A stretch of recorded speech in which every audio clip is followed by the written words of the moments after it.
Hi, I'm Chip Conrad of Body Tribe Fitness, where we've been using sandbags in some form or another for about 10 years. Whether we painstakingly handmade them or we bought them from companies who focused on fitness sandbag manufacturing, we always encountered the same problem. They broke, always.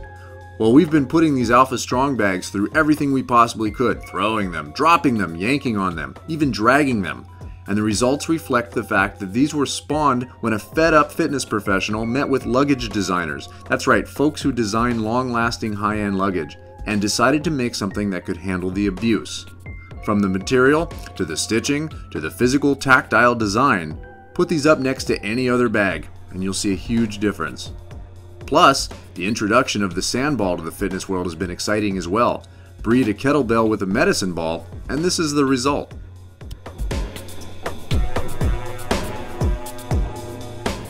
So with this DVD, we will review some of the basic foundation exercises you should be familiar with before embarking on the millions of creative opportunities the sandbags and sandballs have to offer. If you have some familiarity with weight training, you might recognize most of these exercises, since they don't differ much from their dumbbell, barbell, or kettlebell kin. But make sure you have a strong understanding of the mechanics of these foundation movements before turning your sandball or sandbag into a creative toy, which is ultimately what we want you to do.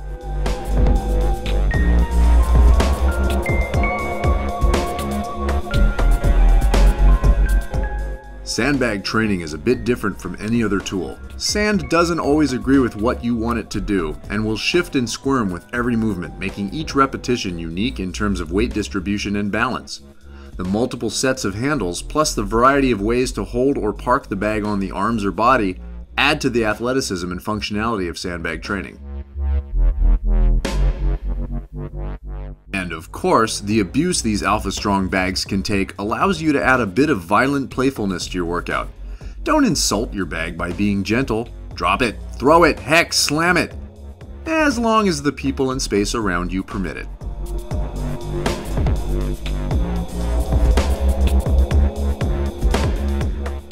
Whether you want to train like a competitive strongman and hoist the heaviest bag you can around for low rep, high force work, or you'd like to play with a more moderate bag for workload training, using reps for time or timing a set number of reps, or if you'd rather stick to a more classic bodybuilder scheme of a few sets of 8 to 10 reps, there are no rules. In fact, we encourage all of those ideas, sometimes in one workout.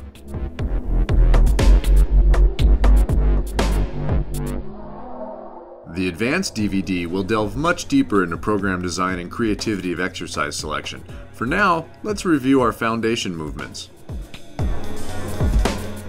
And please be safe. As with any exercise tool or program, there are inherent dangers. Mastering proper technique will allow you to proceed with the intensity your workout program deserves. Too often, people seem to skip that requirement and load their body without the proper skill to do so. Keep in mind, practice makes permanent. So practice poor technique and guess what your body then learns. Be good to yourself and only let the bag take the abuse, not your body. You want to work hard, you want that effort, but ultimately, you want to have fun.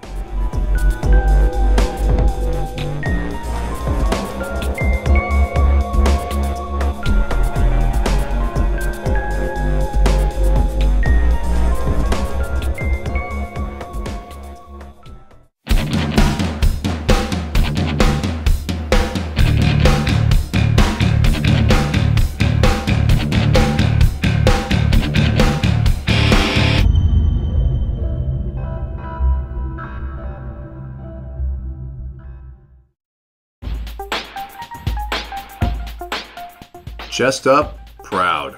These are the common cues that we use. That means keep your shoulders down and back, what we call packing your shoulders, keeping your spine active in this way to support the weight of the sandbag on your back.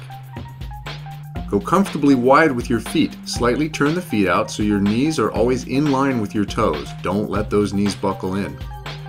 Bend at the hips first by sitting back, not down. Then let your knees bend, sitting the hips between the legs, not on top of them. As you lower yourself, keep your hips constantly moving to the back and keep your chest as proud as possible so you don't lean too far forward. Simply put, chest up, butt out. Go as low as you can with a tight arch in your back, and and then drive both heels through the ground on the way up, snapping the hips forward.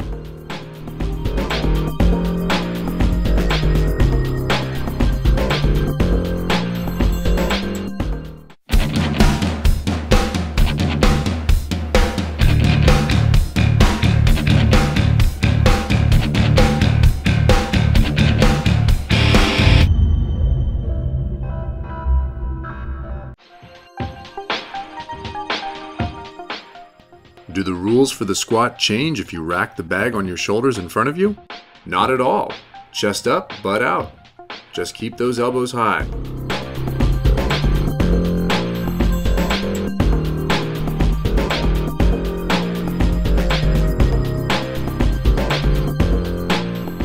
The technique remains the same if you're using a sand ball or a pair of sand balls.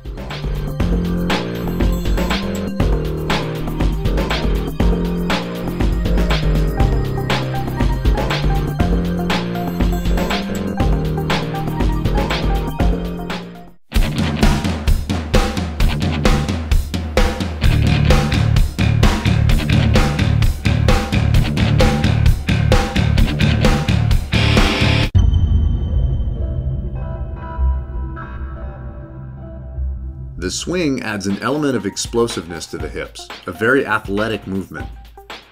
Grab the handles on both sides of the bag.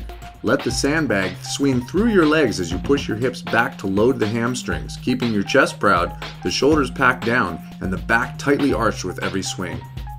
This allows a dynamic snap of the hips to be the driving power of each swing, not the arms or upper body, while the packed shoulders and tight arch keep the spine safe and strong.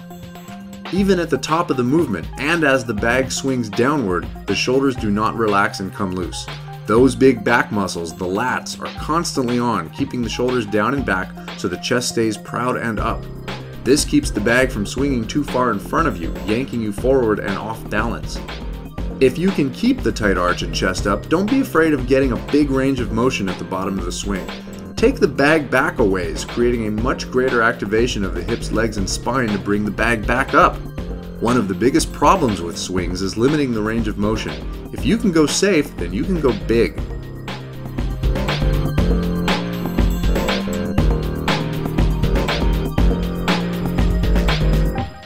The swing technique stays the same if you're using a sand ball.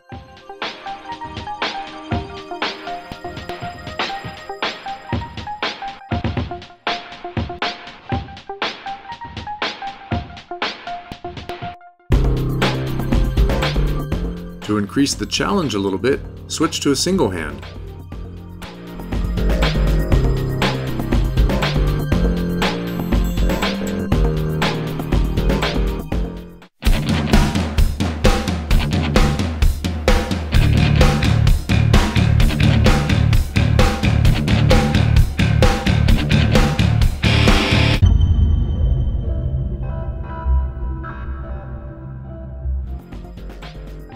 This is a swing with a bonus.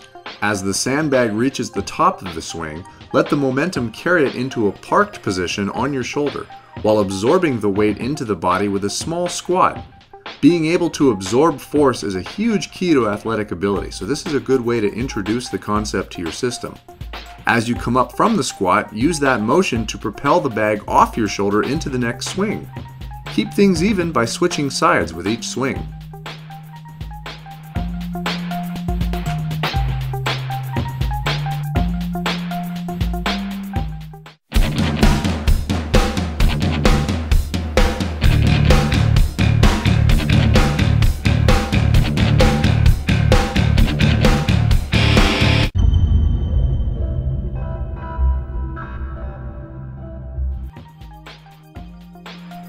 We're changing the grip on the bag to add another dimension to the swing concept. Let's grab the bag from the ends and snap the hips hard enough to take the bag overhead, where we will try to pull it apart, making it taut between our hands. The feet will be a little wider to let the bag swing between the legs. At the top, drive the chest through the arms and really try to pull the bag into two pieces.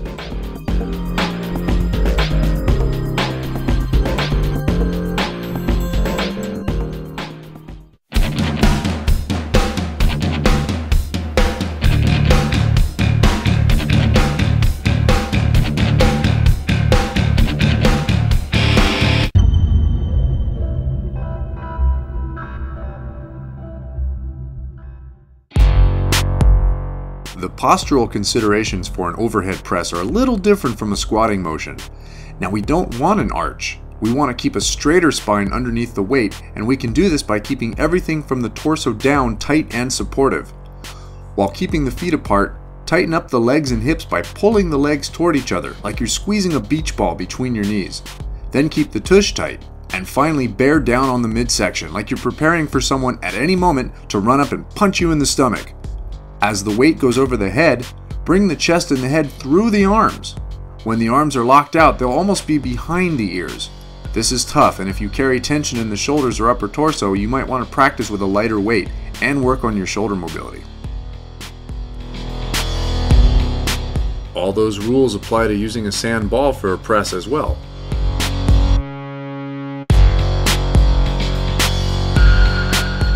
Whether it's a single one or a pair of them.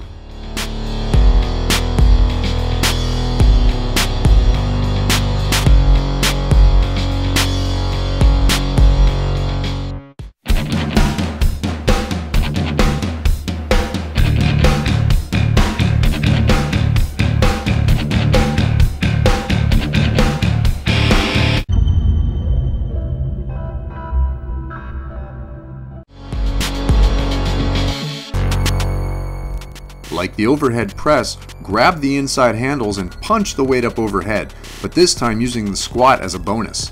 Let the power of the legs help drive the bag over the head and bring the bag right down into the next squat. One movement flows into the other, both up and down. Keep the tush and torso tight throughout the movement as the weight goes overhead.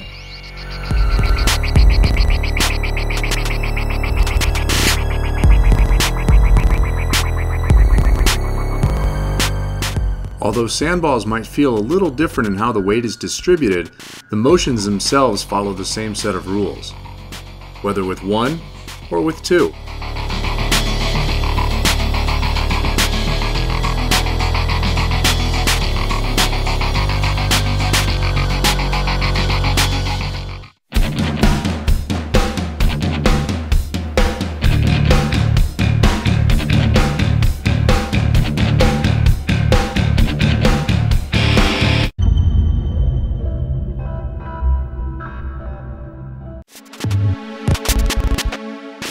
The trick to the safest, most effective bent over row is body position.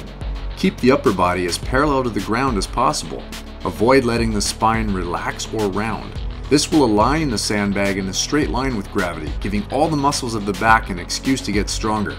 If any part of the spine rounds, whether it be at the hips or the tush or at the shoulders, or even the mid-back, the spine is in an unsafe position. So keep the spine tight, tush out, and the shoulders proud while pulling with the shoulder blades and arms to bring the bag to the chest. Once again, whether using the sandballs or the sandbag, the same rules apply. Keep that posture proud.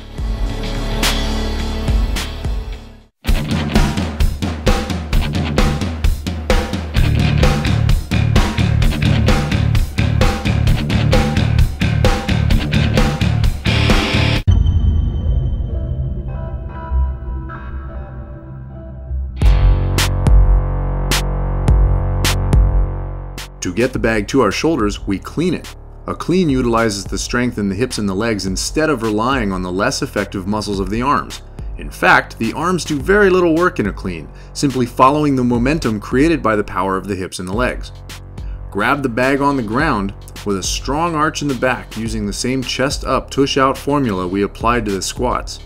Use the legs and the hips to raise the bag, and as it comes up, increase the speed until the hips snap straight and the bag flies right up the front of the body as the arms wrap underneath the bag to rack it on the shoulders.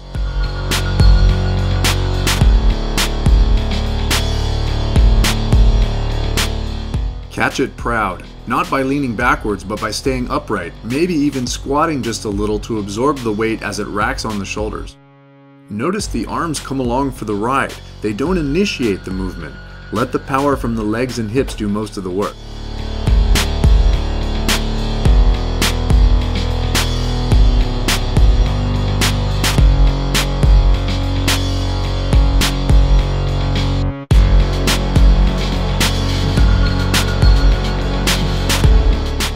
The SandBall clean uses the same power source, the hips and the legs. Although the SandBall begins between the feet, the tightly arched starting position is the same. Again, the arm comes along for the ride, but as the body finishes its extension, the hand will follow up with something that looks like an uppercut punch, allowing the arm to tuck behind the bag and rack it on the outside of the upper arm and shoulder.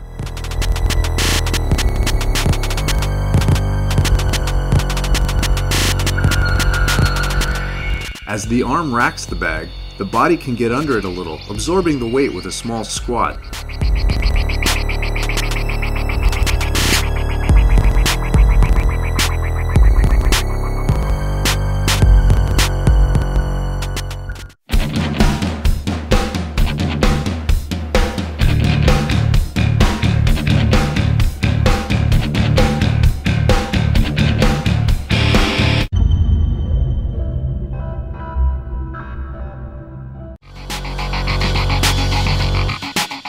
By following the clean immediately with a press, we have a wonderful athletic combination of moves that takes the bag from the ground to above the head.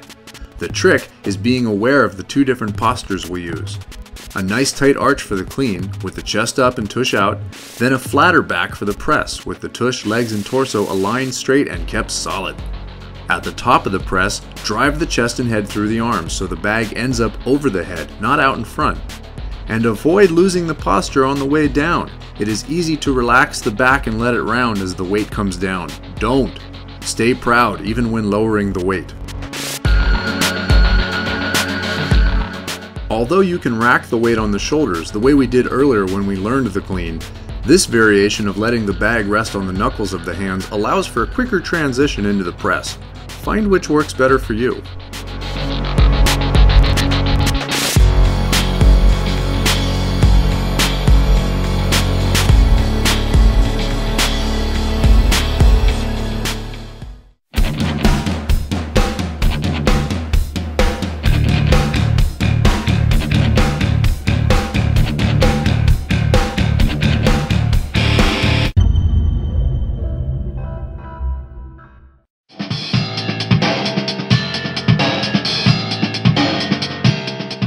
An extremely effective movement to not only strengthen but add mobility to the spine and hips, you know, what everyone likes to call the core.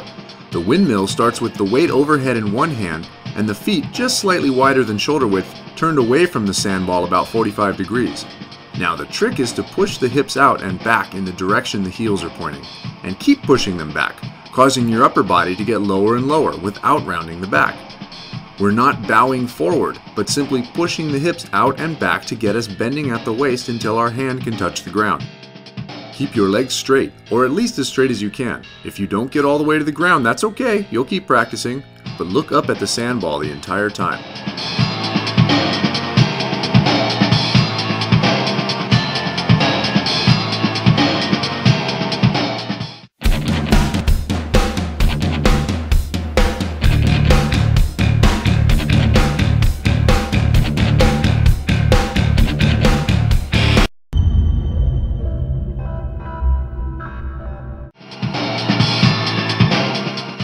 Drive the SandBall up towards the sky as you bear down on your midsection and drive your ribs into your hips.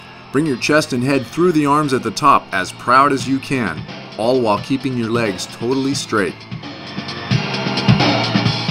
Although you're keeping your torso tight, exhale hard on the way up.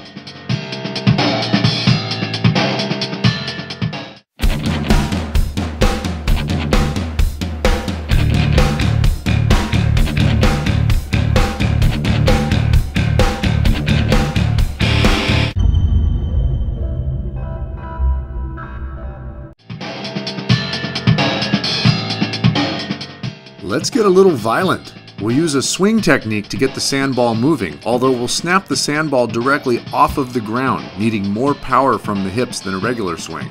Once it gets to chest level, we begin to punch our knuckles up to the sky. This will help the sandbag flip and land easily onto the back of our hands.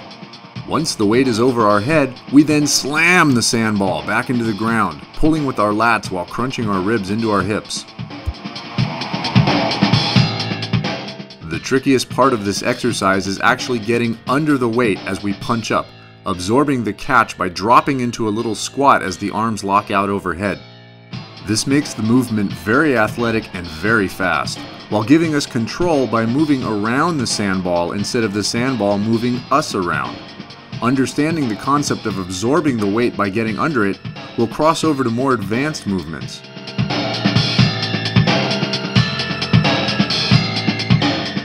It all starts with a tightly arched back, but ends by rounding the back into a good slam. Strengthening all the different spine positions will make for a much more capable spine, and therefore a more capable body. And that's what this is all about. Get out there, do stuff! The Alpha Strong Sandbags and SandBalls are the perfect tool for increasing your enjoyment of life through movement. Train hard, be strong, and have fun. This is Chip Conrad, hoping that our journeys in strength will someday cross paths.